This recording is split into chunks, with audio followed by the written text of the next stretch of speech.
Hello, everyone. How you doing? And welcome back to Skye and Evan in the morning. And today we're going to be talking about a Stephen King adaptation written by Stephen King himself, which is the 1989 film Pet Cemetery. Um, which it's the first time we both watched it, so it was an interesting experience. Obviously, as well, you have read quite a few of King's books, right? I have started a few, but I've not read all that many. Yeah, I went on a binge a couple years back, largely when I was in college. I read all of The Dark Tower. I read The Stand, The Shining, Gerald's Game. I've read a lot of Stephen King, so I know him pretty well as an author. I haven't read even close to all of his books or anything like that, but a bunch of his classics I've checked out. And I mentioned it. I never read Pet Cemetery because, for one, I heard it was devastating, but I'd also heard it was one of his best, like The Shining, a story very close to his heart and kind of a different side to Stephen King. Hmm. So, yeah. Yeah, I okay. There are a few ways to talk about this film because I think we both agree it could have been better. But one thing Could have I been better. yeah, one thing I will say, I genuinely think the screenplay is pretty great. Like I could see the idea of what he was trying to go for, Stephen King. I just think the direction was not good enough to match the ambition of what Stephen King was going for. Yeah. Well, this is the funny thing. If you look it up, that Stephen King has written a couple of screenplays, and Hmm. not many of them warmly received. He's been involved in some others, but there's a couple of credits to his name that turned out to be cheap movies that didn't work that well. And it's one of those things. It's a different process writing a novel versus writing a screenplay, but I was pretty impressed with this movie, considering that he wrote it himself. Apparently, he's the Yeah, sole writer credited. I'm like, this is pretty damn good. This yeah. works pretty well as a film, but you can tell this is a different story. I haven't read the book, so I can't say for sure, but I feel like there's something. I imagine all the same events go down. Maybe there's some scenes cut out, some elements cut out, but it feels like something's missing from this, like Well, from the whole package. I do It feel that way, and I kept thinking like I could see in my mind the Mike Flanagan version of this that was like, and it probably wouldn't have been long. Like I said, 6 episode, maybe less. Like I don't think you need a super long TV show for this, because Mike Flanagan likes to, like with the Hill House, like he created a bunch of new characters, made a 10 episode season, and the season didn't really like the book doesn't really need all of that. Obviously, it's a very loose adaptation, doesn't adapt it really well, but it made me think of that and how like the general idea in a Mike Flanagan direction could have been like amazing. You do like a 4 episode miniseries. And then you have the first episode of like trying to deal with the cat dying, like and teaching death to that kid. What's her name? Ellie, right? Um believe so, yeah. yeah, like because Mike Flanagan deals with that sort of thing in Hill House with the whole Shirley's cats dying and the teaching her about mortality and everything and how she's so scarred by it becomes uh I don't know the word. She does the makeup on dead bodies. I forgot the word in English. Coroner, maybe something like that, or yeah, Yeah, Undertaker or something. Like it's something what? like that. Yeah, you know the role. Yeah, so like that whole idea, and I think him exploring that idea of teaching mortality to kids with the cat is just like, yeah, that was clearly very similar in the Hill House. He could do something really amazing with that. And then you do a few episodes of um like an episode of the cat being back, but it does some weird things, some weird creepy things, and um like you have a lot of close calls with the kid almost dying, and you could probably direct the scene better so it doesn't feel so weird that he's just running off. Like the scene where the kid dies, Gage, that's his name. It was just Well, like they just turned around and he's running like full sprint to the towards the kite. I was just like, okay, you could have directed well, this in a way that felt like less silly, I guess. I feel like that scene is an encapsulation of why this might work better as a show, and another example, I mentioned this to you briefly, but Misery, like, hot take, I don't like that movie. Pretty much at all. I know people love it, and Kathy Bates is amazing in it. She gives a really good performance. I don't think James Caan does, and I think he was miscast. But that movie's 90 minutes, and it's directed by Rob Reiner, William Goldman in the screenplay. Like, it works. It's just like this movie, where the same basic events from the book happen, but pure and simple, you don't have enough time to tell the story, and it might have been better had you had episodes to piece things together. And Gage's death is like that because it's undeniably the most significant scene in the story. It's what the story's all about. But it happens like about halfway through the movie, and then you have these earlier events that they still feel impactful. There's the whole ghost that the main That was character is also such a seeing. thing that felt so Mike Flanagan's, having the ghost that is actually just a friend. Yeah, Like, a it reminded me of and the Bly, how the ghosts are well friendly, you know? also the creepy old guy being actually cool and, like, a good Yeah. person. Like, that was another, like, anti-cliche that I really Yeah, appreciated about the such like movie, Mike so yeah. Flanaganisms. Like, I could see the Mike Flanagan version of this. Obviously, he's like my favorite Yeah, filmmaker, so I that was always on my mind, but still, it's interesting to well, see like the version of I what could have been. I mean, Skye, he's directing basically he's doing Carrie, Yeah. here, and he's gonna do The Exorcist, but I'm like, "Who knows, man? Maybe Misery one day from him. I'd love to see it."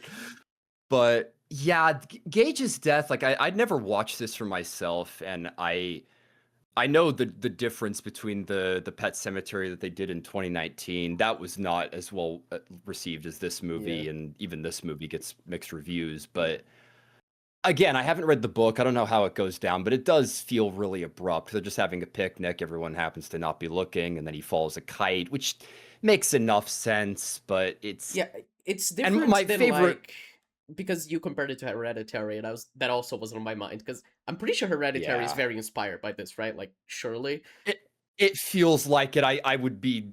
I think it'd be insane for Ari Aster to be like there was no influence. Yeah. It feels palpably Yeah. similar to this film, where there's a But it huge death in the family, and but it it was just the thing with drives the main character like, insane. with Hereditary, the death is sudden, but it doesn't feel out of place. In this film, it feels out of place, which is why I was thinking of, in terms of an episodic format, it would make a lot more sense because you wouldn't have to deal with like the cat and the cemetery all in the same movie because it feels like too much for like one story. It feels like it needs to be different stories. So if you cut out certain things to be like different chapters, different episodes, it probably would fit better, and his death wouldn't feel so out of place because it being sudden isn't a problem. The way it fits with the rest of the film feels odd. And again, I feel like we don't get enough of the cat, which I thought the name was so funny. Fucking Winston Churchill was the name of the cat. But like that being the like the cat coming back and everything, that is like we don't see enough of that, and I think we needed more. We needed to see more of Ellie, especially dealing Yeah, with the cat, because it's like it's her cat and she loves it so much, but it's almost not important. It's just to like introduce the idea of the yeah. cemetery. It scratches the main character, but, and she says it smells weird, Yeah. but we don't get any scenes where, like, she's trying to play with the cat and the Well, and cat it's the thing acts of weird or like something like that. It just when Church scratches Lewis, like they do an insert shot and everything. I'm like, oh, okay, this is gonna be important. Like he's gonna be infected or some shit. But no, yeah, nothing happens. I was like, okay, I was wondering if that might play in, but it didn't look like it. It just yeah, he scratched it, and that's it. that's it. So, Yeah, it was yeah. odd. I don't know. It's a weird movie where I feel like it just needed more time to breathe. My Yeah, thing with Misery is that I just straight up think it's too short for the story. I'm a little biased in that regard because I've read the book. I haven't read this book, but like I said, it just feels like this needed a little bit more room to breathe, and it needed because the end that would have been a great ending for an episode to end on Gage's death. Maybe that yeah. could have been the end of episode 3, and then you have the funeral and the like, and it could have maybe the next episode could end with him going to the cemetery. But Yeah, you could do a whole Things episode feel of grieving him and talk, and Judd would have an entire Mike Flanagan monologue talking about death and yeah, everything. sometimes dead is better, and Yeah, yeah, but the other thing, I put this in my letterbox review, but I do not think the acting cut it in this movie. I don't know if you yeah, feel similar. The production feels a little bit like a TV movie to it me. does. It I felt not the exact same necessarily in thing. a not necessarily in a bad way, but the acting is probably the worst offender. Yeah. Had you had some A-list actors behind this movie, I think they would have made a little bit more of it.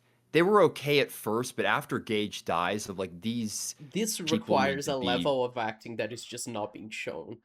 It's like yeah, it needs some. It needs, like you said, Tony Collette. It needs that level of like a character losing their child that is like so deep and so hard to capture that only a few actors can do. And I mean, nothing against the actors here really, but I don't think they are good enough for what the script is demanding. Which is yeah, again they're what I just said about kind like of, the script is good, but what like the everything else is giving the script is not good enough. You know, it doesn't fulfill that idea perfectly. So that's how I see it anyway. yeah. I'm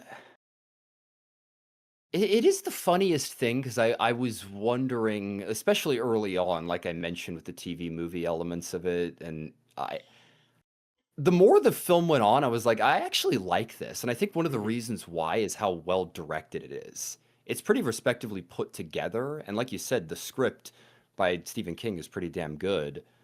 But my big thing is I just feel like needed to be a little bit more breathing room in the Yeah, story. Maybe it could have been a little longer. Maybe a TV show would have worked better. But it's it's an effective story. It makes me want to read the book now. I'm very curious to see how that is. And it's a good story about grief and loss and, kind of being driven mad by someone that you love dying, but I it does feel like something is missing, and yeah, without A-list performances to drive this one home, it feels a little lackluster, so yeah. yeah. It's like I think we both have the same thing of like we can clearly see a better version of this, and it just needed a different director. Probably like if it came out in the 2010s, 2020s, being a TV show probably would have helped it a lot. Hey, maybe Mike Flanagan is going to do it eventually, but he runs out of other Stephen King adaptations he wants Yeah, to do Dark because he's doing Tower is all of still them apparently. Hey, I'm not complaining, I but love I love to see it, and I'm telling you, Gerald's Game's another one that's really funny because I have read that book and I like them both, but he did a really good job adapting and changing the story. So I remember you he saying the knows ending in the film is better than the book. it is, and there's the whole Gerald like coming back to life and like her hallucinating things.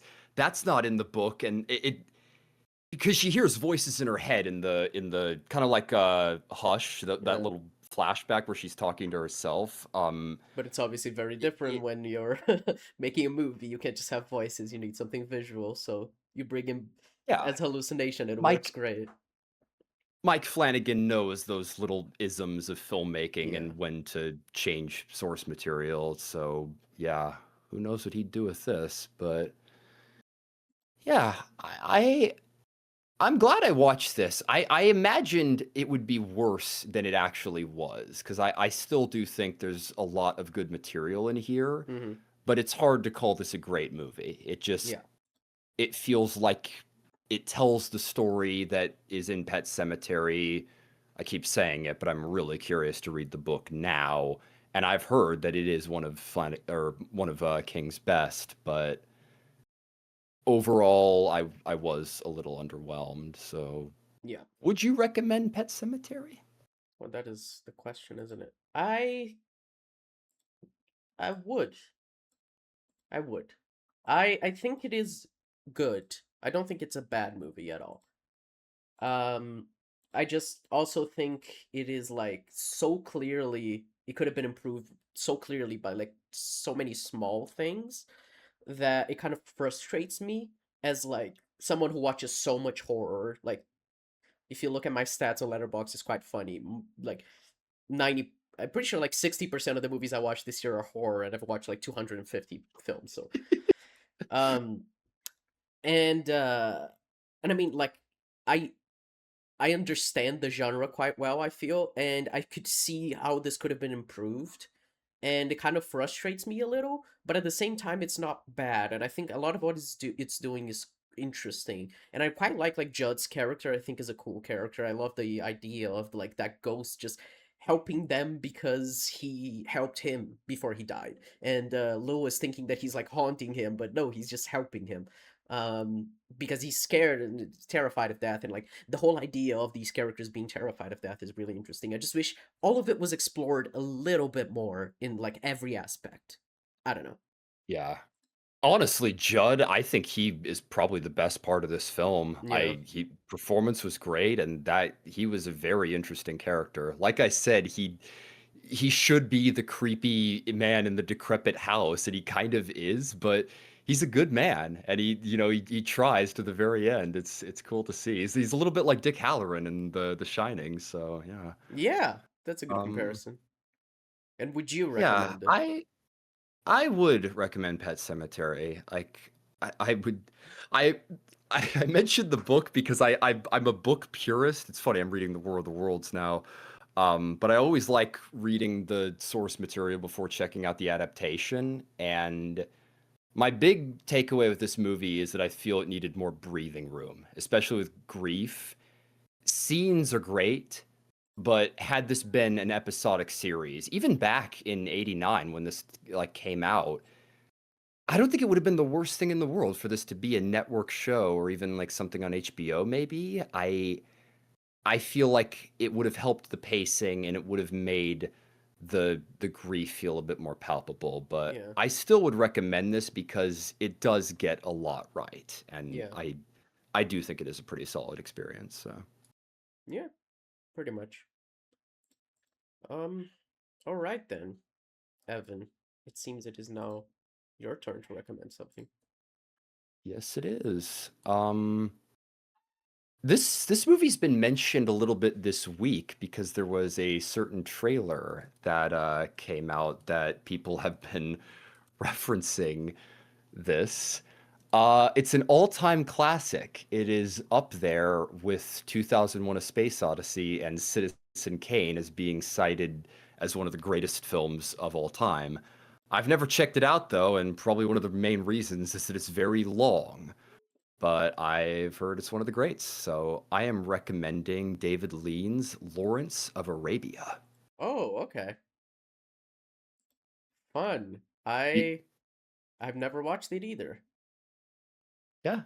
I I know very little. Like I don't really know scenes in it. I know shots, I know moments Yeah, I've ish, seen like a but few shots of it yeah. online just because everyone says it looks beautiful, which it seems to, but I don't really know much.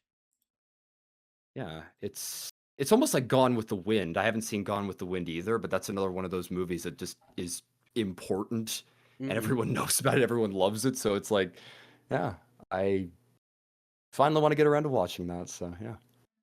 Fun. Oh my God, it's so long. Okay. Yeah. Yep, like I said, that's what kept me away for the longest period of time, but finally banging it out now.